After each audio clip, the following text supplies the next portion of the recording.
Hey, what's up? It's Luke, and we have our first draft picks video for Lost Caverns of Ixalan.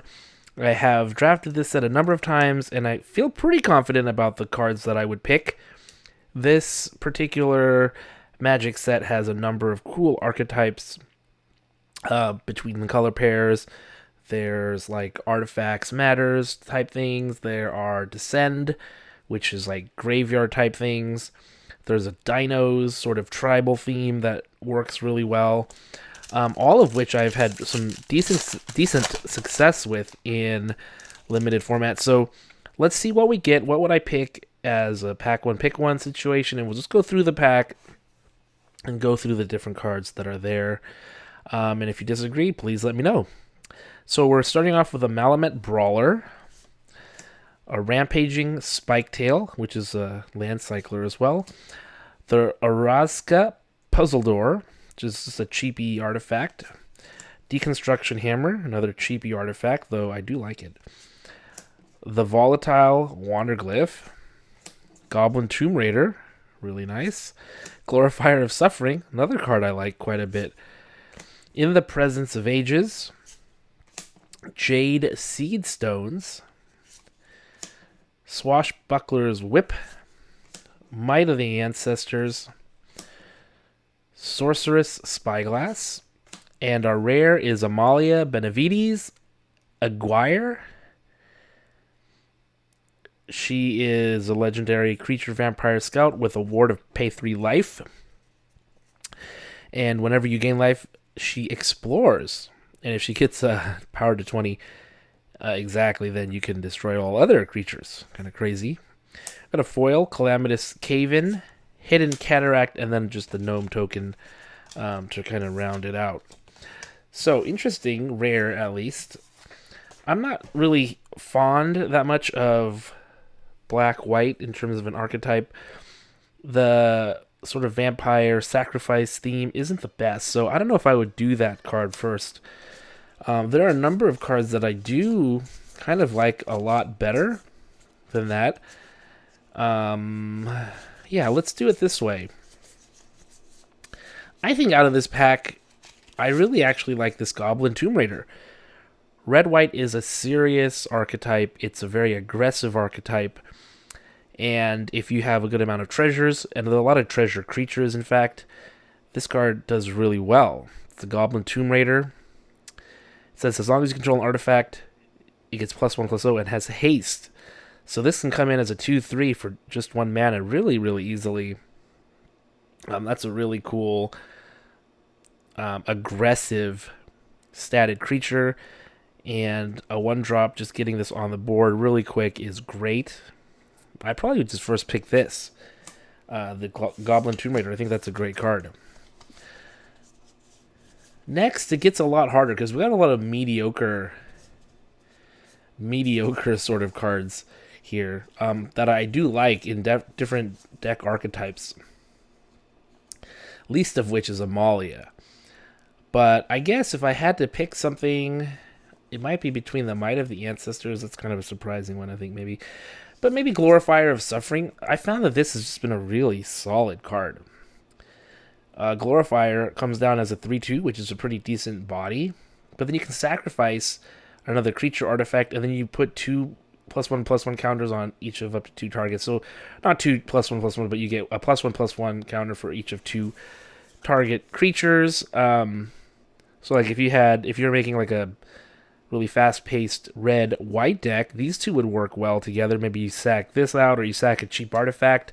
For example, a cheap artifact might be the Deconstruction Hammer.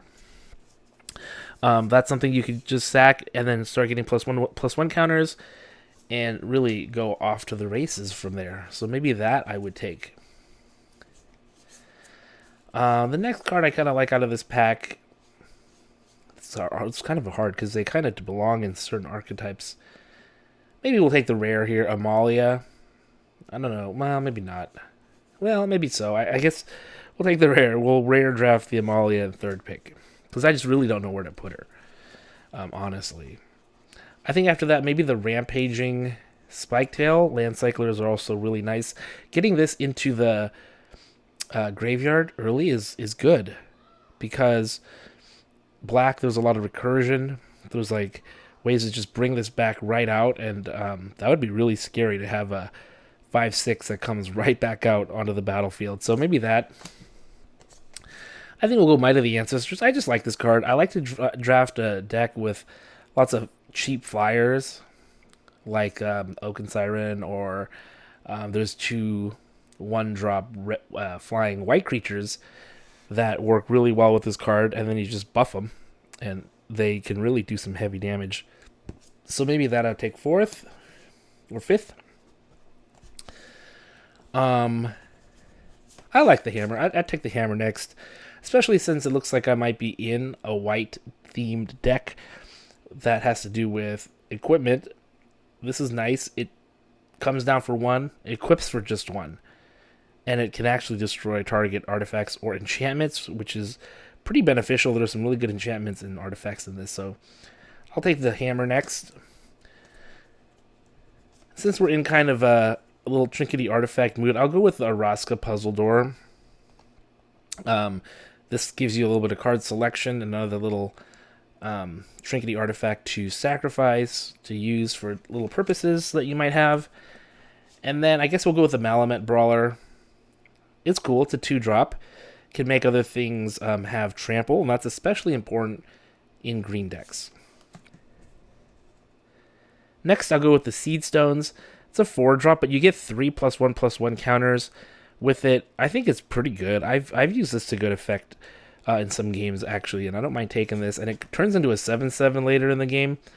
That's sweet. And then you actually gain life equal to the mana value of the exiled card used to craft it. So, if you're kind of hanging on for a little while, you can actually have like a big creature or something in the graveyard. You use this to craft, and then you gain a bunch of life. It's actually really, really nice. It feels really good when that happens. As for the rest of the cards, I think I'd go with the Wanderglyph. It's a 2-drop. Lets you discard a card and then draw a card when it becomes tapped. Lots of tappy things in red, so that's cool. I think the Hidden Cataract is probably the best here. I like these lands in terms of they give you an option to actually get a card out of the deck and go right on the battlefield later on in the game. The rest of the cards, I don't really know what I would do. If I was in a cave deck, maybe I'd do the Calamitous Cave-In. It's a very specific card. In the Presence of Ages, and I don't really think either of these would matter, really, which way they went. So, pack one, pick one, I guess, is the Goblin Tomb Raider, a 1-drop. Then we'll go into the Glorifier of Suffering. We'll go with Amalia, Benavides Aguirre, pick number 3, into the Spike Tail as the 4th pick. Might of Ancestors comes next. The Deconstruction Hammer, which actually I feel like is better than some of the ones I picked before that. Oraska Puzzle Door. Malamet Brawler. A lot of these cards at this stage could probably go up or down, trade spots with some of the other cards. Jade Seed Stones. It really just depends on the kind of deck that I'd be building. Volatile Wanderglyph. The Hidden Cataract. Calamitous Cave-In. In the Presence of Ages. Sorceress Spyglass. And then the Swashbuckler's Whip. Let me know if you would have done a different order. How you would have organized this pack in terms of your picks. Thanks for watching. I'll see you next time.